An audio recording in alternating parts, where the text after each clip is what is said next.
Cerita yang mau kita bedah kali ini bukan sekedar biografi. Anggap saja ini sebuah legenda tentang seorang pangeran yang sebenarnya enggan jadi pahlawan. Tapi yang menarik kita akan melihat kisahnya dari sudut pandang orang-orang yang paling dekat dengannya, para pengiring setianya. Oke, sebelum kita lanjut lebih jauh, kita harus paham dulu soal ini. Untuk benar-benar mengerti siapa Pangeran Diponegoro, kita harus ngerti makna di balik namanya, menurut dia sendiri. Ini bukan cuma sekedar nama panggilan loh. Buat dia, ini adalah sebuah misi, sebuah takdir yang harus dia jalani. Sekarang yuk kita mundur sedikit ke masa sebelum perang berkecamuk. Kita intip dunianya sang pangeran.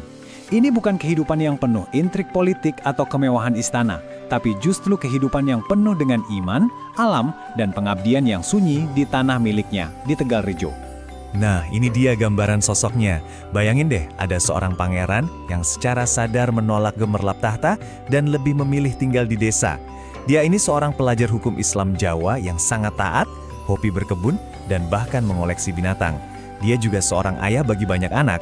Oh, dan soal menunggang kuda, dia itu jagonya. Kuda hitam kesayangannya, Kiai Gitayu, itu legendaris banget. Katanya, saking lincahnya, dia bisa lolos dari kepungan Belanda dengan melompati sungai deras barang kuda itu. Nah, sebagian besar kisah yang sampai ke kita hari ini, itu datang dari kacamata para panakawan ini, seperti Roto dan Banteng Wareng.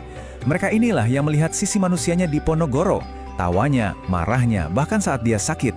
Jadi kita bisa dapat potret yang jauh lebih personal dan intim tentang sang pangeran. Jadi, pertanyaannya, apa sih yang bisa mendorong seorang pria yang begitu cinta damai untuk akhirnya memimpin perang besar selama 5 tahun? Jawabannya, ada pada ketegangan yang sudah sampai di puncaknya dengan pemerintah kolonial Belanda. Ini penting untuk dicatat. Perlawanannya itu bukan soal merebut kekuasaan. Ini adalah reaksi. Reaksi atas penderitaan rakyatnya yang makin sengsara karena pajak dan penghinaan terhadap tradisi mereka. Para bangsawan kehilangan sumber penghasilan. Rakyat jelata makin miskin. Puncaknya, yaitu rencana Belanda mau bangun jalan seenaknya melewati makam leluhur Diponegoro. Buat dia, itu adalah batas kesabaran. Nah, disinilah letak kuncinya. Dengan menyebut perlawanannya sebagai perang sabil atau perang suci, Diponegoro mengubah konflik politik ini jadi panggilan jiwa. Dia bukan lagi sekadar pangeran yang marah di mata rakyatnya. Dia adalah seorang pemimpin agama, perwujudan ratu adil atau raja yang adil yang sudah lama diramalkan. Makanya, dukungan untuknya jadi luar biasa besar. Oke, sekarang kita lihat bagaimana semua ini berkembang. Sang pangeran yang cinta damai tadi bertransformasi menjadi seorang komandan militer yang brilian sekaligus ditakuti. Dia memimpin perang yang bikin Belanda keluar biaya sangat-sangat besar. Aliansi yang dibangun Diponegoro itu bertumpu pada 2 pilar utama, kekuatan spiritual dan kejeniusan militer. Ada Kiai Maja yang dengan karismanya berhasil meyakinkan ribuan orang kalau ini adalah perjuangan suci. Lalu ada Sentot Prawirodirjo, si Napoleon dari Jawa, yang masih remaja tapi strateginya dengan pasukan berkuda itu benar-benar mematikan. Diponegoro ini cerdas sekali. Dia menjadikan lanskap Jawa sebagai senjatanya yang paling ampuh.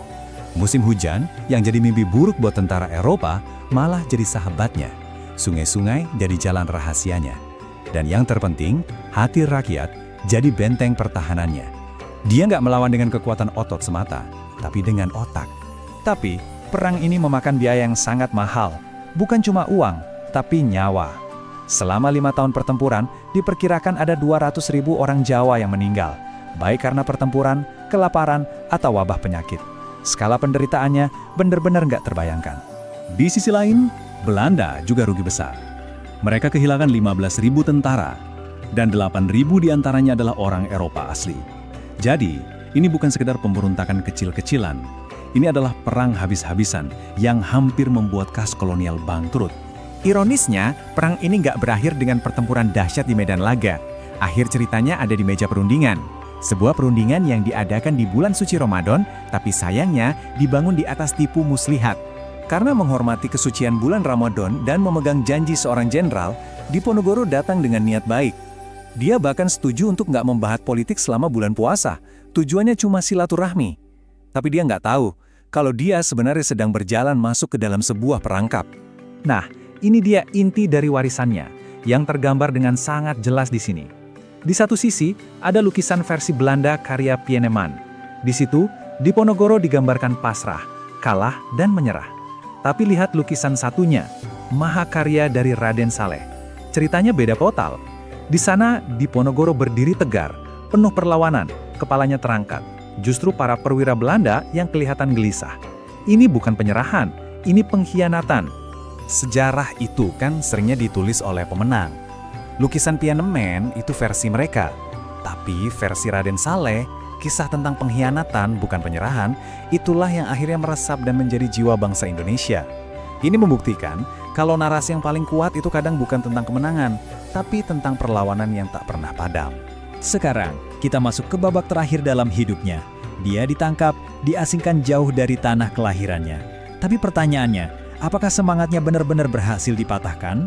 Meskipun terkurung ribuan kilometer jauhnya, dia tetap menjadi seorang pemimpin bagi komunitas kecilnya di pengasingan. Dia menjaga wibawanya, tetap menjalankan ibadahnya dengan taat, dan menjadi pusat bagi orang-orang yang tetap setia menemaninya sampai akhir hayat. Jadi, poin terpentingnya di sini adalah saat musuh-musuhnya sibuk menulis sejarah versi mereka tentang penangkapannya, Diponegoro justru menulis kisahnya sendiri. Dari balik benteng pengasingan, dia memastikan suaranya akan tetap terdengar, melampaui tembok penjara, dan melintasi waktu. Garis waktu ini menunjukkan sesuatu yang luar biasa, kan? Pengaruh Diponegoro itu nggak mati bersamanya.